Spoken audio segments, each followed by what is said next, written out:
to Millionaires Are Made. Today we have an episode on mental health alcohol. Will it help it? Will it hurt it? I don't know. We will find out. So welcome to Millionaires Are Made. This is a show where we believe that you can grow and become a millionaire in all 6 aspects of health. We do episodes on physical health, mental health, social health, intellectual health, spiritual health, and financial health. Today, we're going to focus on your mental health and alcohol. This show is built on the fundamental belief that every person you meet knows something that you don't, and that you can learn something from everyone. In the spirit of authenticity, removing bias, I don't even know who my guests are until about 15 minutes before the show when they appear in our backstage and we go over the layout. So I don't know what they're going to say. And that's how we keep it honest and transparent so that you can hear tips that are from all around the world. Today, I think we have our craziest guest. I think we might have someone from the UK and we got someone from Alaska. So it's going to be a little fun to see what they all say. Audience, we love having you here. Please, please, please comment and ask questions. We will read your questions live and answer them. So if you have anything or you need some help, you're struggling, alcohol is a pretty tough subject, and I think it's a pretty massive one, at least here in the USA. So you're going to meet at least 2 sober people here. I have a feeling there's going to be a few more. Please ask. It's a touchy subject. If you want to go and find one of our guests and connect with them, do that too. We'll be posting all their links so you can message them privately. Hey, if you have your own podcast and you need guests, we've got guests right here. All of us love doing and giving and sharing our information. So reach out to one of us and we'd love to be on your podcast. Sponsors. We got 2 sponsors here today. It's going to be great.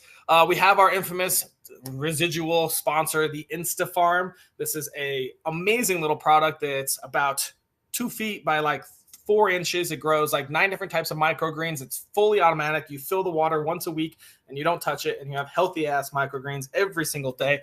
I can't even eat as much as it grows, and I throw them in everything all day, every day. The link for the InstaFarm is popping up right now, so go check them out. They're an awesome new product. Second, we have Gunther's Adventures. Gunther's Adventures is your one-stop shop for adventure, inspiration, and cleverly designed Toyota upgrades. So if you're an off-road champion, you need to check them out. They know just about everything there is about off-roading and Toyotas. Whether you're a seasoned overlander or a weekend warrior, Gunther's helps push your Toyota further. Gunther's Adventures is the owner of Helloview Designs, which is an actual design company that explores the capabilities of a Toyota SUV platform with cleverly designed products, advice, and adventures. Go check them out. Their link's popping up right now, Gunther's Adventures. Next up, guests. We always need more guests, and we believe every single human out there has something to share. So even you watching right now, please sign up, be a guest, pick a topic, find something that makes your heart stir, and come share your knowledge with everyone. We'd all love to hear from it.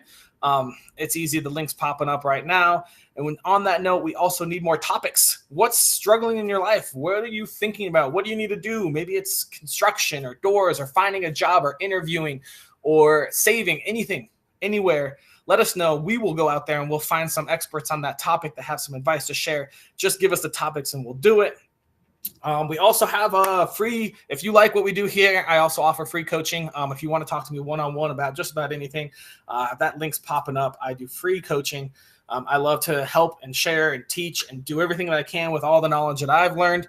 So if you think that I could help you out in any way, please sign up. I'd love to talk to you one-on-one and see what you can do.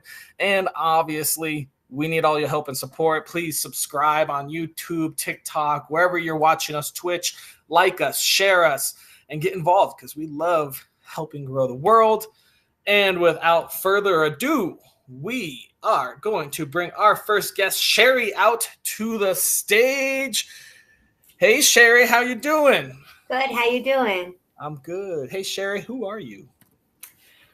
So I am an imperfect people and resource connector, coach, therapist, skier, beach loving, sober. Speaking of, wife and mom of 3 boys with some experience, strength, and hope to share.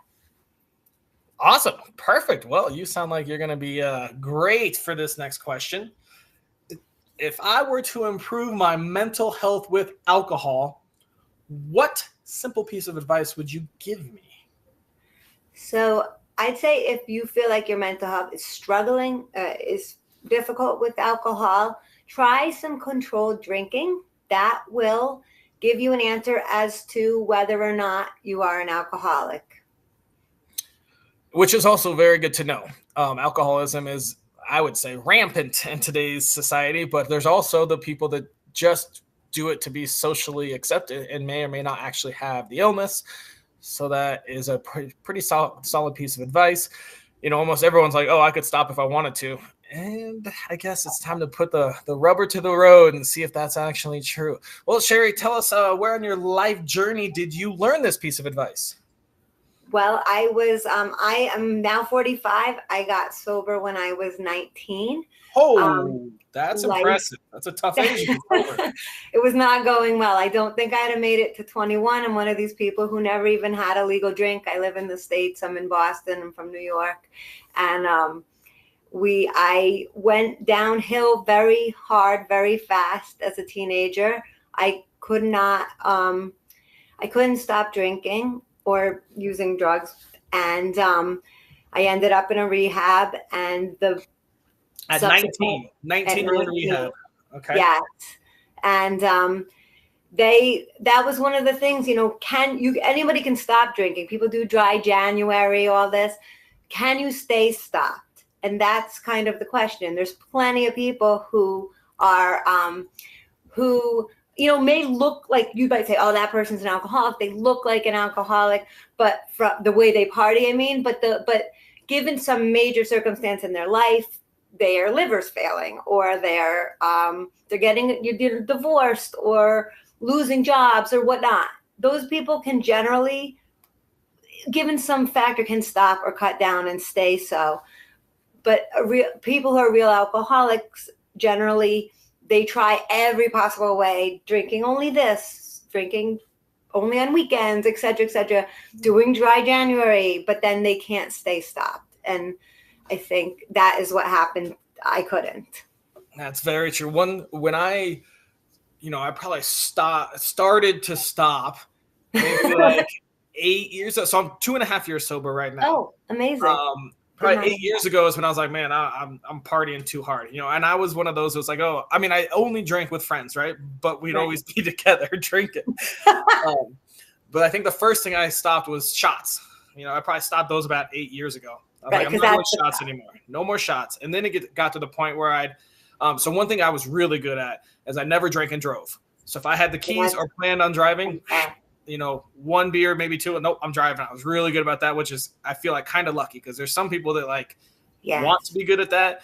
And still just, once that alcohol starts flowing. And so then I would start driving like one night, and I'd just be the DD all night. I'd go out, hang out, have a beer, maybe 2 or 3 throughout 6 hours. And so I got really good about doing that, which was helpful as well. Yeah. And so, I guess your tip is kind of, figure out where you at and where your line is and where you actually want it to be, kind of, Yes, exactly. And you'll figure it out. Hopefully if you are an alcoholic, hopefully before it gets really, really, really bad. But yeah. And so that's a tough spot. How do you know? How do you figure it out? Right. Yeah. So what was you went to rehab? Was that your low point? Is that when you? Yeah, my low point was, I had failed out of, I was failing out of, I went to college. I made it to a college. I was failing out. So I took medical leave. And I was working, my uncle had gotten me a job at the stock exchange, which, as you may imagine, was very conducive to drinking and partying. And I actually overdosed on a drug in the middle of a 2,000 person Christmas party.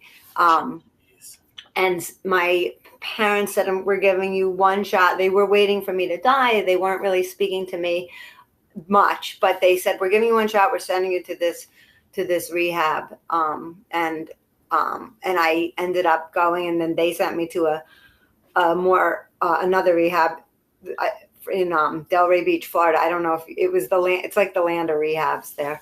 and older people in rehab.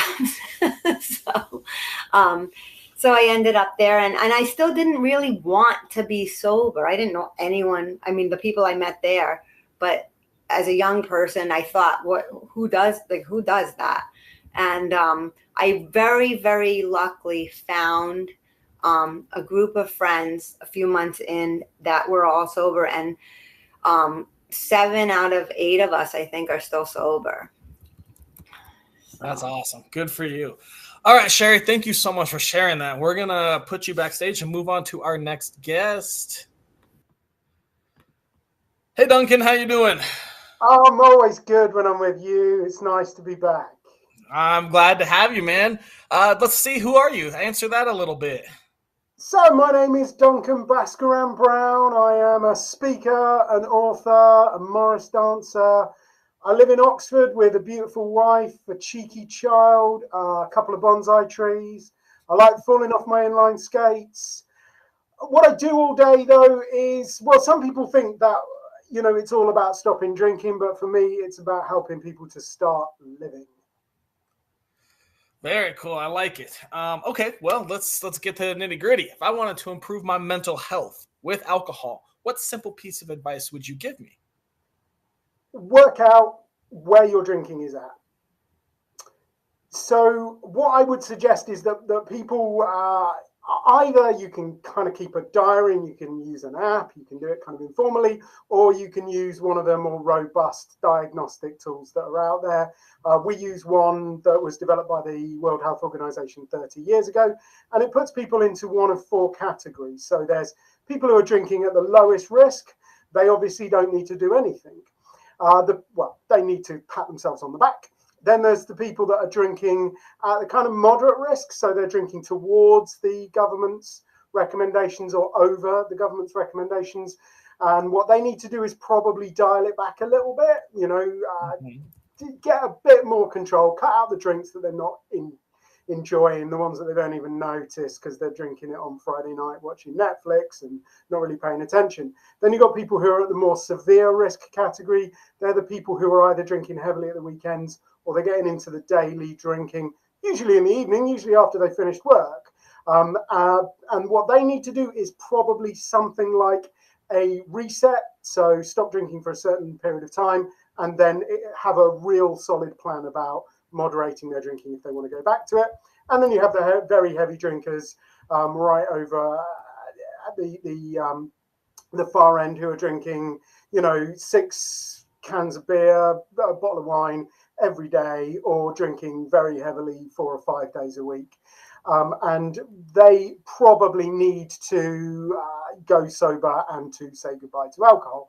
And that's why I think it's so important to start off by assessing your drinking, because where you're at on those levels dictates what you need to do. I mean, I could tell everyone to go sober, but I'd be an idiot because, you know, that's not the right thing for everybody to do. So we try and help people work out where they are, and that leads to the best course of action for them.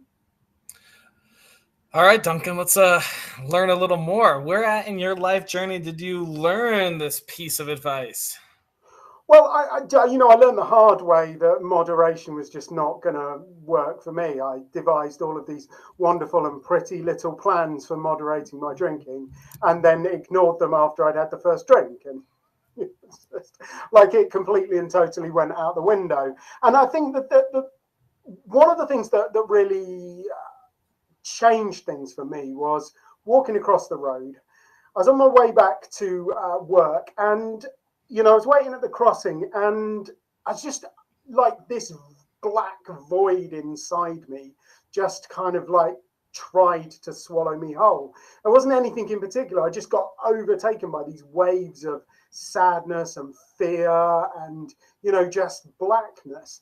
And you know, I wasn't like that before I started drinking. I'm definitely not like that now. And it was definitely the alcohol that was having that huge impact on my mental health. And that was one of the things that really kind of like led me to the conclusion that maybe it was time to do something about my drinking. I like it. All right, Duncan. Well, we got to wrap up and move on to our next guest. We did have a viewer that said they missed you, so I put that comment up. Glad to have you back, and we will bring you out in a couple seconds. Thank you. Now we're going to move on Oh, to Mallory. Mallory, who are you? I am Mallory. I am a mastery trained transformational health coach, and my business is called Lioness Proof. So I help people with gray area drinking specifically. Very cool. All right. So let's see if I wanted to improve my mental health with alcohol. What simple tip would you give me? My simple tip would be don't have one. And Very simple. because I could go on forever with that, but I have a tool that I give people. It's actually for free on my website, and it's before I drink. And what? Her link's right below. Oh. Before I drink, and it's a checklist of different ways to take care of yourself. So typically, like when we're gray area drinkers, not alcoholics, but like we use it to cope with stress and everything. If we can do something to like nourish our nervous system and bring us back into alignment, if we drink after that, we tend to like have better control over it. But your brain wants to seek pleasure and avoid pain. So when you have one, it's going to appreciate that pleasure and that dopamine hit, and it's going to keep wanting more. So instead of arguing with yourself with how much is enough, how much is too much, just don't drink. Agree with that. Tell us a little bit about what happened on your life journey that led you to this tip. So I'm a former substance abuse counselor. My degree is in psychology, and I got a certificate in addiction studies and a certificate to be a substance abuse counselor. So I've definitely seen like the dark side of addiction. I have that in my family, and I never saw that in myself. I've been successful. I have a family. I don't have any of those biopsychosocial factors that indicate addiction. But I just got tired of feeling like crap on weekends. My husband's in the military, so that it's a huge part of our social life. And I just got tired of the increased anxiety. Like, when you have a couple of glasses of wine, you wake up Saturday morning and your heart rate's racing, you have that brain fog and that nausea. And I got sick of that. And then in 2021, in a 1-month time frame, my dog died. My husband had a tumor removed from his head, and I had a miscarriage. And then Oh my God. 2 months later, I had another miscarriage and found out I can't have any more healthy babies. Luckily, I have one beautiful one, so I'm grateful for her. But it was a lot of like grief really fast, and I could feel the pull of alcohol and like that increased like desire to not deal with how much I was like hurting. And because of my background as a substance abuse counselor, and my like education as a coach, was very aware of what was going on, which I'm very grateful for, because it's typically in moments like that when addiction can take over. And so I really like forced myself to like, when I would feel a wave of grief, like make myself feel it, reach out for help and do all the good things instead of like letting alcohol be how I dealt with the pain. And my life, I was able to, quote unquote, move on faster. Because with grief, like if you don't feel it, it doesn't heal. Like it'll just wait. Yep. And I didn't want I didn't want it to linger. So I came up with a lot of different ways that I took care of myself to kind of get through that. And now I'm a year and a half sober, because at some point I was just like, why am I fighting with myself on like how much I'm going to drink? And new research is coming out showing that any alcohol intake increases your risk of 7 types of cancer and dementia. So for those of us in this gray area where we're not addicts, it's just a huge part of how we socialize and like cope with life. It's putting us at risk. And so I don't know about you, but I don't want to go out that way. To the best that I can. Sorry, it's my daughter. To the best that I can control what I put in my body, I'm not going to put myself at risk of dementia and do that to my child. So that's kind of my big why I don't have one, is I don't want to argue with myself, and I don't want to put myself at risk of dementia. I love it, man. What a story, Mallory. Wow. Thank you so much. All right, well, we're gonna go put you backstage for a second. We'll bring you back out in just a minute. I forgot to give you two things that I wanted to talk about. Two things that I guess they did kind of help me with sobriety. So the first is going to be called Cutback Coach. This is a company that I used. They send you text messages, you communicate them. They have actual people that you talk to that help you just start limiting. They control and track all your drinks with you and hopefully help you reduce that number. I use them for quite a bit. And the second one is this awesome book. I actually read it after I was sober for about a year, but it definitely reiterates why to be sober. So if you're looking to get sober or looking to drink less, you want to learn the why. I mean, it tackles scientifically every argument. Stress relief, social anxiety, all these things that we drink for that are all fucking bullshit. Her link is popping up right now. It's a book by Annie Grace. It's called This Naked Mind, Control Alcohol. It's fucking amazing. I encourage you to go buy it and read it. Link's popping up now. And with that, we're going to move on and go bring everyone out for our round robin section. Mallory, Sherri, and Duncan. All right, guys, how you doing? Perfect. Good work. Good. Hey, Sherri, do you real quickly want to refresh what your tip was? Yes, my tip was, if you are concerned, are you an alcoholic? Try some controlled drinking and see if you are able to stay stopped once you're stopped. If you're not, you may be. Thoughts, Duncan? Yeah, so I mean, controlled drinking is always kind of like a term that makes me laugh a little bit, because when I was drinking, there was not a lot controlled about it.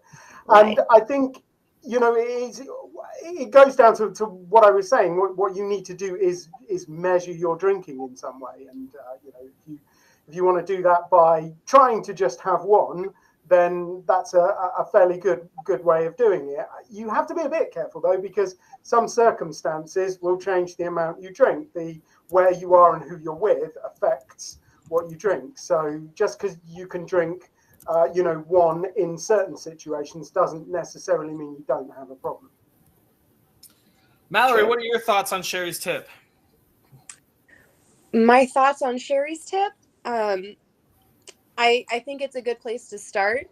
I'm a huge fan of paying attention to what your brain's doing. And like can you stay stopped? What's coming up for you when you feel the urge to drink more? And I was going to add to mine of like, don't pick up the first one. A huge shift for me that led to me actually not drinking at all was I was really stressed out. And I thought, I need a drink right now. And I was like, what does that actually mean when I say I need a drink right now? And then I thought, I need peace. That's what that means.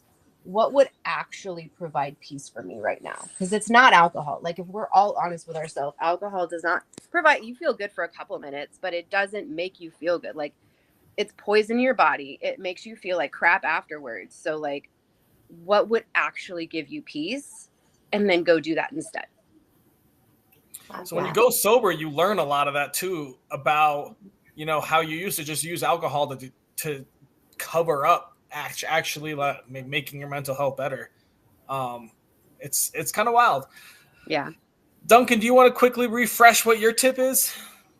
Yeah, just to get an idea of how much you're drinking and what effect it's having on your life. Ideally, using a robust tool, but you could also use an app or just a diary, bit of paper, old school.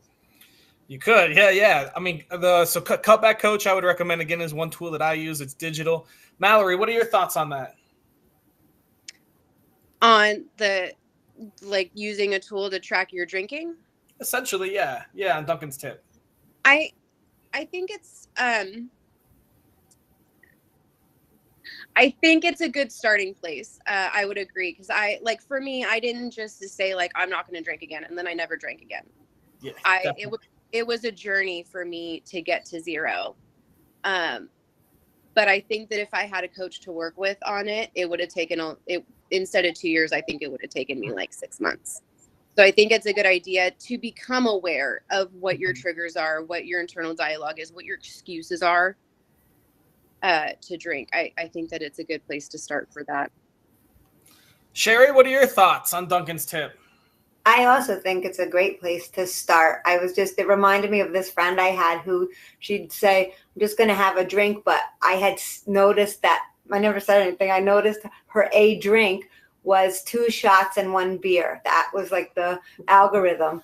And I think if she had, and she was trying to stop drinking, et cetera, and I think if she had used a tool, that's like a starting point where she would have realized, oh, wait a minute, I'm drinking a lot more than I'm thinking I'm drinking. She genuinely, that was a drink to her.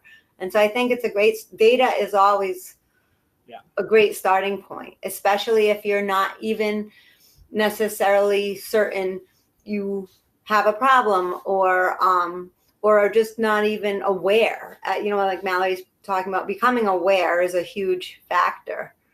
So I think it's great to be able to start with data because data doesn't lie. I agree with that.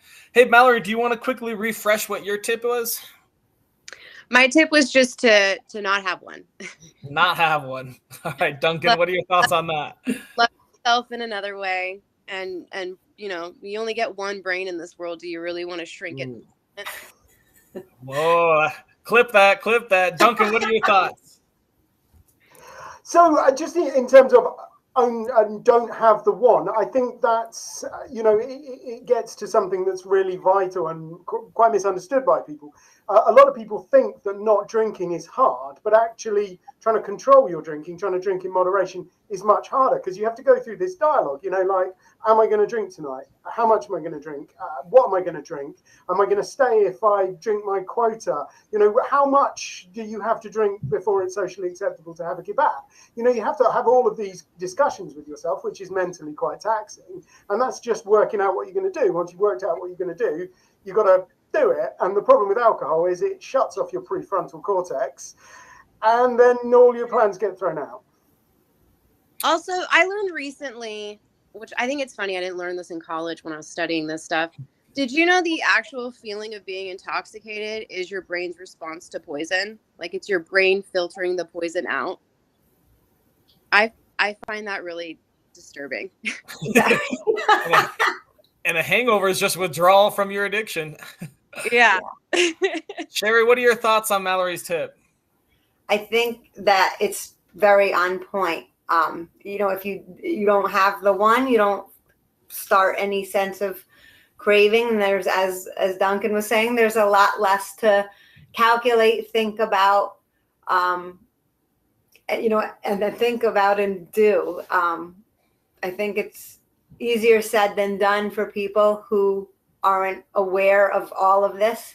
And so I'm really happy that you had this episode and to be on here. Well, we're glad to have you. All right, guys, daily challenge time. We got to think of something that takes less than 5 minutes, costs $0, and it's available to anyone from Kathmandu to Nigeria. Let's not make it just don't drink. That's too simple. Let's make it a little something else that even us that are sober can still do too. Thoughts? Yeah, because not drinking doesn't cost money. It saves you money. Saves a lot of money. yeah, it's very true. But also, asking thousands of people to just go sober right now is probably not going to be a very good challenge. So let's think of something that that even us sober people can do as well to help maintain our sobriety. Because as we all know, staying sober is still difficult. 2.5 years, I still get those cravings for a wild night in Vegas. I think picking up on something Mallory said, about the idea of what we drink to kind of fill in the gaps. And sometimes you've got to sort of take that step back and figure out what you actually need, because you're drinking because you're stressed. Do you really need a drink? You're drinking because you're lonely. Do you really need a drink? So I would say the best thing to do that anyone can do is have a 20-second hug. It's got to last 20 seconds. 5 minutes is probably a bit long. It's got to last 20 seconds because apparently there's something about cortisol that makes it magic if you do it for 20 seconds. And then with the other 4 minutes and 40 seconds, you could figure out what you actually need in your life. Repeat, what did you want for the 20 seconds, Duncan?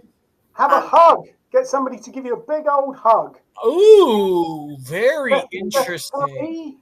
They're beautiful. They change the world, baby. Ooh, I like that. Okay, all right. Sherri, Mallory, any thoughts? I like that. It's because it releases oxytocin. I'm a Yeah. bird. I would add for the rest of the 5 minutes, meditate. Yeah. All I right, I'm love going to throw a couple ideas out there. Two ideas. So when you want to drink, write down why, so you can start understanding your behavior. I want to drink because it was a long day. I want to drink because my girlfriend yelled at me. I want to drink because I'm going out with friends and I want to be social. Write down why, because once you start realizing those reasons, you can start realizing how other ways to cope with it. Another thing I would suggest maybe is a possible challenge would be, Googling and learning one of the negative side effects. I mean, a lot of drinkers probably don't Google why it sucks. They just hear it and they know, like, yeah, I know it's poison. Yeah, I know that, you get fucked up. Yeah, I know this. Yeah. But like actually going online and seeing how like Mallory said, how much you're killing your brain. You only have one. How much it actually hurts relationships. Doing a 5-minute Google search on something negative about alcohol, I think would definitely start altering your mindset. It's almost one thing like Tony Robbins always says is it's all about changing your identity. Either you identify as a drinker and you will be a drinker. If you can get your mind to wrap around your identity as a non-drinker, it makes it way easier. Like even the thoughts right now of going to Vegas and drinking for 3 days and partying and having all these crazy memories and experiences, like sounds awesome. But then when you push comes to shove, I'm like, yeah, ain't no fucking way I'm doing that. Like that sounds fucking brutal and terrible. When you actually start thinking about it, because I identify as a non-drinker, which helps me know that is not for me. So those are two things I would suggest. Thoughts on those? We need to wrap it up pretty quickly here. I think those are a great idea. I also. So maybe we do. I like the hug. It may be challenging for some people that don't see someone else for that day. I can lend you one of my daughter's cuddly toys if you want. So hugging a toy, is hugging anything count? I expect it's better than having a drink. It's true. All right, let's do. I don't have any toy. I guess I can hug a pillow. Fuck it. Let's hug a pillow for 20 seconds. 20 seconds. And then maybe we just start to get to know ourselves and we just write down one reason why we're drinking. It almost fits with your meditating, Mallory. You kind of meditate and you just think of the last time, one of the last times you drank. I want to know why, and write it down. Either post it on social or fucking write it down or something. Last time you wanted to drink, because all of us, we still want drinks sometimes. Why do we want this drink? What's happening in our life that we need this drink? For me, it's mostly social. It's like, hey, we're going out this weekend, watching the game. I want a beer, something like that. So also, thanks, Mike. Mike just said, don't hug the Jack Daniels bottle, please. Hug a pillow. Hug a human or a pillow for 20 seconds. Then write down why you wanted to drink last time you had an urge. Can I add? Go ahead. Can I add to that? Yeah. So, anxiety and gratitude work on the same neural pathway in your brain. So you literally physically cannot feel anxious and grateful at the same time. Ooh. Yes, and it makes you want to drink. And you're journaling, write down everything you're grateful for. It could be that the sun is out. It could be that you have a roof over your head. It doesn't need to be significant, big, but the more you can get yourself in the state of gratitude, your anxiety has to go away. It's science. I love that. And that's true. I know that to be true.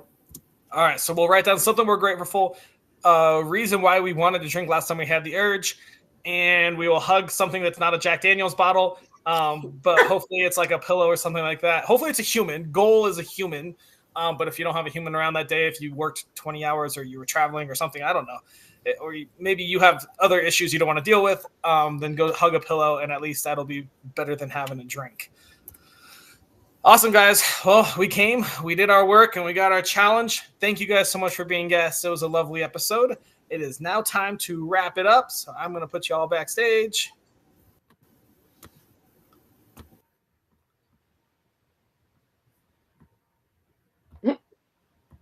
There we go.